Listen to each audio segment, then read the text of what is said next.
دوستان عزیزم سلام، فرهاد مطاعی هستم با تحلیل فیلم برداری فیلم بهمن در خدمت شما. فیلم بردار آقای هومن بهمنش و کارگردان آقای مرتضی فرشباف.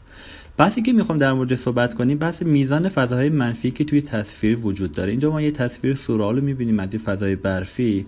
نکته مثبت تکرار فرم‌هایی هستن که اینجا وجود داره، مربع‌ها، مستطیل‌ها و دایره‌هایی که ما توی چتر رو میبینیم. به این قسمت فضای منفی توجه کنید. ببینید اینجا الان یه جورایی میشه گفت که خالیه. این مرده میاد به خوبی این فضا رو پر میکنه. خب اما وقتی که اینجا قرار میگیره این فضای منفی بازم آزاردهنده هستش، تا اینکه یه فردی بازم میاد این فضا رو بازم پر میکنه. نکته دیگه در مورد میزان مستطیل هایی که توی فیلم ها استفاده میشه. اینجا چون مستطیل رادیکال 5، ببین همیشه توی راهروها این فضای منفی بزرگ به وجود میاد و سفیدی اینجا یه مقداری آزاردهنده است و میشد با یکی دو روش حل کرد. یک روش این که ما از شخصیت ها استفاده کنیم که این فضا رو پر کنیم. مورد دوم میشه گفت که میشه نور اینجا رو کم کرد، یا اینکه یه رنگ خاکستری، یه رنگ دیگه که از این سفید خالص بیرون بره که این میزان آزادهی دیگه نداشته باشه. گرچه کارگردان در 2 بار تلاش کرده که این فضا رو با افرادی دیگه بتونه پر کنه. در ادامه وقتی که شما نور اینجا رو مقایسه کنید با نور بالا، نور اینجا خیلی بهتر. در ادامه وقتی که ما پله ها رو میبینیم دیگه اون مشکل قبلی رو ما توی نوردهی نداریم. خب این یه داستان فیلم از این قراره که این شخصیت از خونه به سمت بیمارستان دائما در حال حرکته و ما نماهای تکرار شونده بسیاری از این رفت و آمدها داریم که هر بار به یه نوعی این فضا رو نشون دادن و کلیت هایی داره و جزئیاتی هم که در موردش صحبت خواهیم کرد. این نمایی که از نماهای تکرار شونده فیلم هستش که در یه محیط برفی ماشینا دارن حرکت دستن. نکته جذاب اینجا محیط سردی هست که بر تصویر حاکمه و فضاهای رنگی که ما اینجا میبینیم در این 3 نقطه رنگ‌های گرم وجود داره و همچنین رنگ ماشین ها که بازم یه فضای گرمی رو به محیط دادن. یعنی این همنشینی رنگ های گرم و سرد خیلی تونسته تصویر جذابی رو برای ما درست کنه.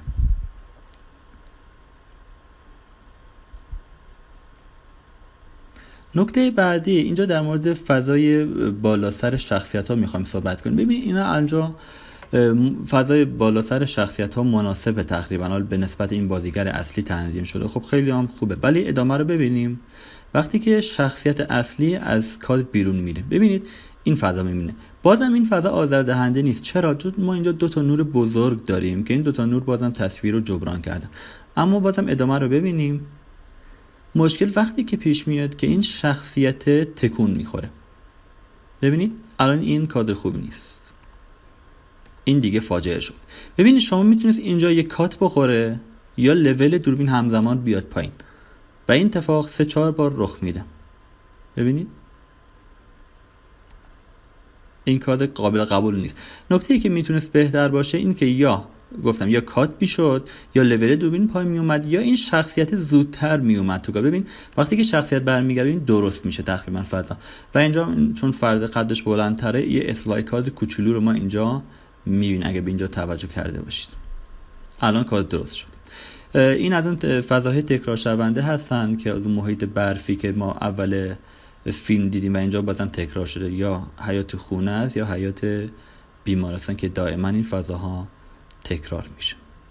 مورد بعدی اینجا تو برای اولین بار محیط داخلی بیمارستان به من نشون داده میشه، یه فضای رنگی جذاب که این خطوط هدایتگر خیلی خوب چشم به سمت شخصیت اصلی میارن و اینجا نمای این لامپه و این اکسیژن هستش که تا حدی معرف محیط، ولی به نظر من بازم این فضا یه ذره آزاردهنده بود.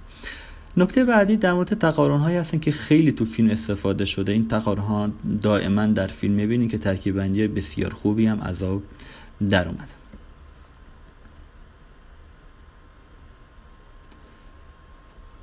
به نظر من اینجا شخصیت‌های این POV همون شخصیت اصلی است، اینجا خیلی به کادر چسبیدن. میتونست مثلا اینجا یک کادر باشه.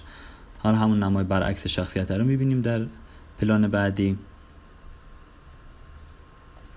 ببینید اینجا همون تقارن پلان قبلیه و اینجا ما چیزی که فیلم بردار خیلی استفاده کرده این مربع‌ها هستن که با عنوان قاب در خواب در پشت سر شخصیت ها استفاده شده و هرچی شخصیت جلوتر میره و مشکلاتی زیاد میشه بیشتر از این کادر استفاده شده که بسیار خلاقانه و بجا در راستای معنای فیلم استفاده شده. در اینجا هم بازم نمای بالای سر شخصیت ها مد نظرمون. ببینید اینجا الان زیاده ولی اینجا برای پرستاره درسته. خب چون این پرستارا میخواستن کات نشه اینجا رو زیاد دادن، ولی در ادامه ببینیم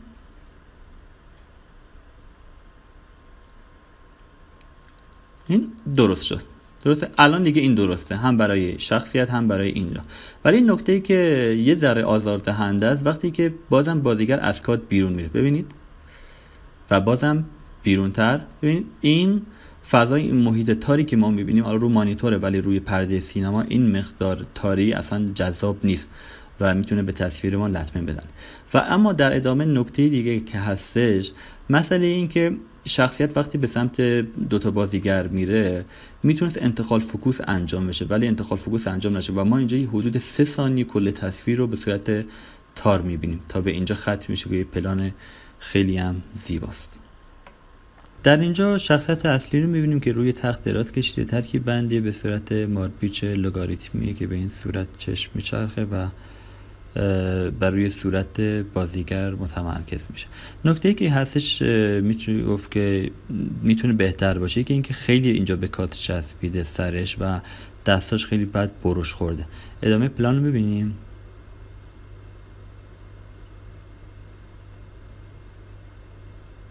ببینید بهتر شد، هم صورتش جاش مناسب تر شد و هم دستش. و بازم ادامه.